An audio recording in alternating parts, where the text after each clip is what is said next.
Subscribe करें हमारे YouTube channel को और बेल आइकन को प्रेस करें हमारे लेटेस्ट वीडियोस को देखने के लिए।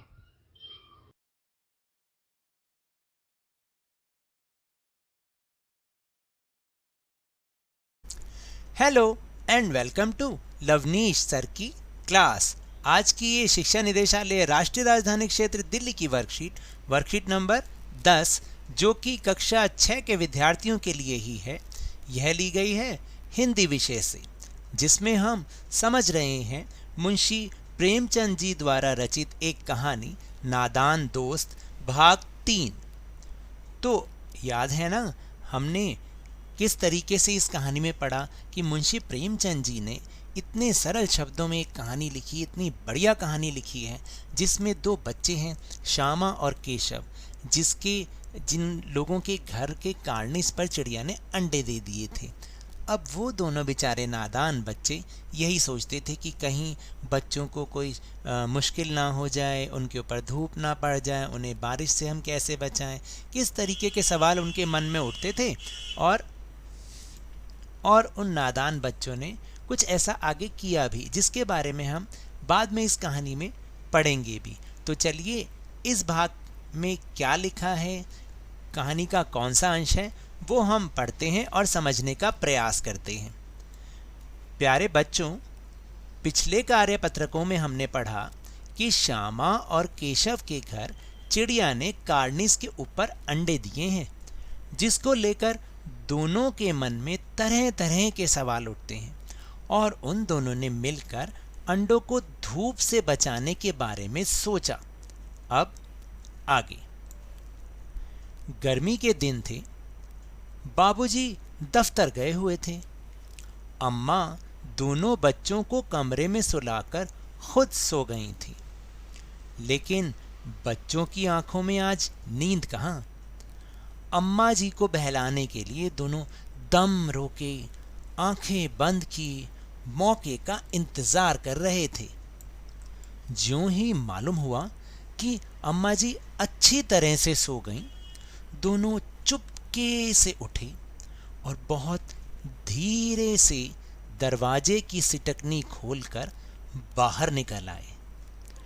अंडों की हिफाजत की तैयारियां होने लगीं।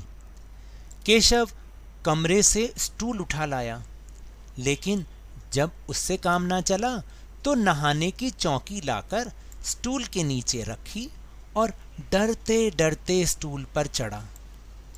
श्यामा दोनों हाथ से स्टूल पकड़े हुए खड़ी थी।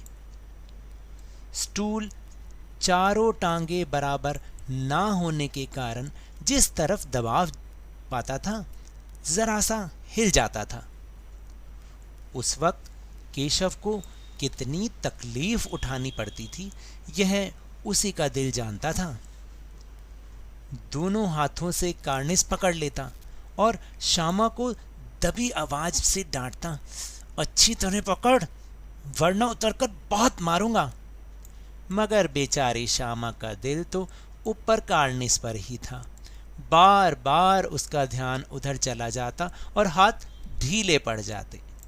तो देखा आपने इस अंश में हमने क्या समझा कि किस तरह से जब माँ दोनों बच्चों को सुला रही थी तो बच्चे बहाना बनाकर सो तो गए, लेकिन जब उनकी माँ अच्छे से सो गई तो दोनों बच्चे चुपचाप उठे और कमरे से बाहर निकल आए और फिर उन्होंने अंडों की सुरक्षा करने के बारे में कुछ सोचा।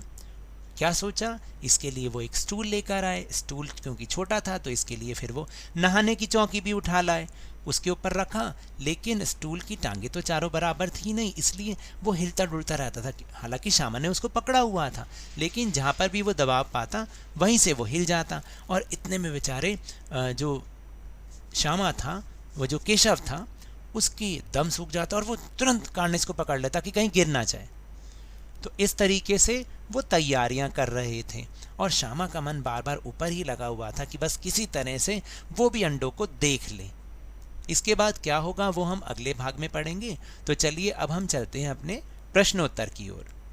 लेकिन प्रश्नोत्तर करने से पहले यहाँ पर कुछ येलो हाइलाइटेड शब्द भी हैं, यानी येलो रंग से रंगे हुए कुछ शब्द हैं जिनके अर्थ समझने हमें बहुत ज़रूरी हैं। तो अब आप अपनी हिंदी की नोटबुक निकालें और उसमें इन शब्दार्थों को लिखें। जैसे पहला शब्द है इंतज़ार।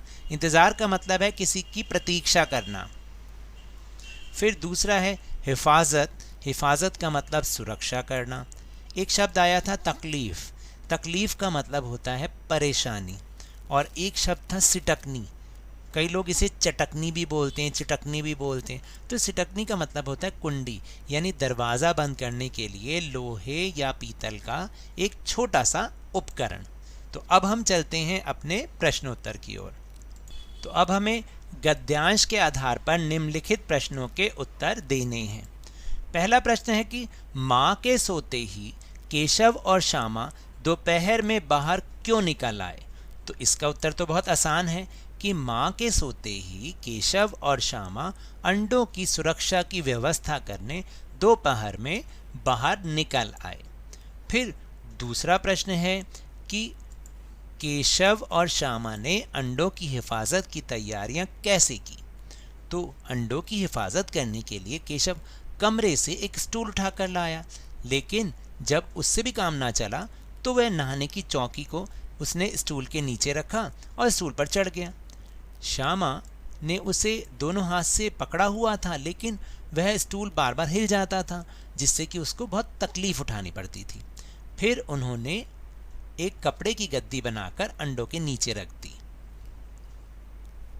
फिर तीसरा प्रश्न बहुत मज़ेदार है। क्या आपने भी घर वालों से छुपकर कुछ काम किया है? ऐसे किसी अनुभव को लिखिए। तो देखिए, ये तो मेरा अनुभव है या मेरा एक सुझाव है। आप अपने बारे में कुछ बात ऐसी लिख सकते हैं, मज़ेदार बात, जिसे पढ़ के आपके सर या मैम को भी मज़ा आए। तो ये तो मेरा अनुभव है, इसलिए मैं वही लिख रहा हूँ कि जैसे हाँ, मैंने भी अपने भाई के साथ मिलकर बचपन में घर वालों से छुपकर बहुत वीडियो गेम खेली। आपको पता है, क्योंकि उस समय वीडियो गेम दुकानों पर खेली जाती थी, घरों में नहीं होती थी, और हमारी मम्मी उसे खेलने से मना करती थी।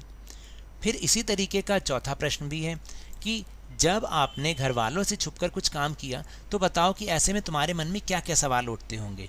तो उसी से जुड़ा मेरा ये सुझाव है कि हाँ, जब मैंने भी घर वालों से छुपकर यह काम किया तो मेरे मन में बहुत सारे सवाल उठे कि कहीं मम्मी को पता ना चल जाए, क्योंकि अगर उनको पता चल जाता तो हमारी बहुत ज़्यादा पिटाई होती। जब भी हम वीडियो गेम खेलने जाते, बस मन में डर ही बना रहा था कि कहीं मम्मी यह देख ना लें और हमें गुस्सा ना करें। फिर इसके बाद है प्रश्न नंबर 5। दिए गए शब्दों से वाक्य बनाकर लिखिए। यहाँ पर कुछ शब्द दे रखे हैं, उनसे वाक्य बनाकर लिखने। ये मेरे सुझाव हैं, आप अपने सुझाव, अपने उत्तर खुद भी लिख सकते हैं। जैसे पहला है इंतज़ार। तो इंतज़ार का मैंने बनाया है कि परीक्षा के बाद मुझे रिज़ल्ट का इंतज़ार है। फिर दूसरा है हिफाजत।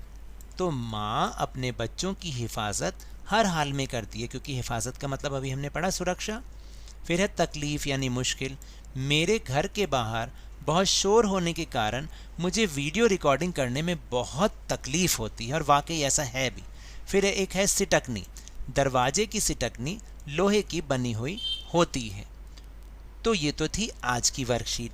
अगर मेरे इस तरह समझाने से आपको थोड़ा सा भी समझ में आया हो तो इस चैनल को ज़्यादा से ज़्यादा सब्सक्राइब कीजिए, लाइक कीजिए और बहुत ज़्यादा शेयर भी कीजिए। और हाँ, मेरे साथ इसी तरह आसानी से खेल खेल में वर्कशीट को समझते रहिए, लेकिन ध्यान और मन लगाकर पूरी मेहनत और लगन के साथ पढ़ते रहिए। और अगर आपको कोरोना वायरस यानी कोविड-19 से बचना है तो 2 गज़ अथवा 6 फीट की शारीरिक दूरी का पालन जरूर करें, मास्क जरूर लगाएं, क्योंकि जब तक कोई दवाई नहीं तब तक कोई ढिलाई नहीं। धन्यवाद।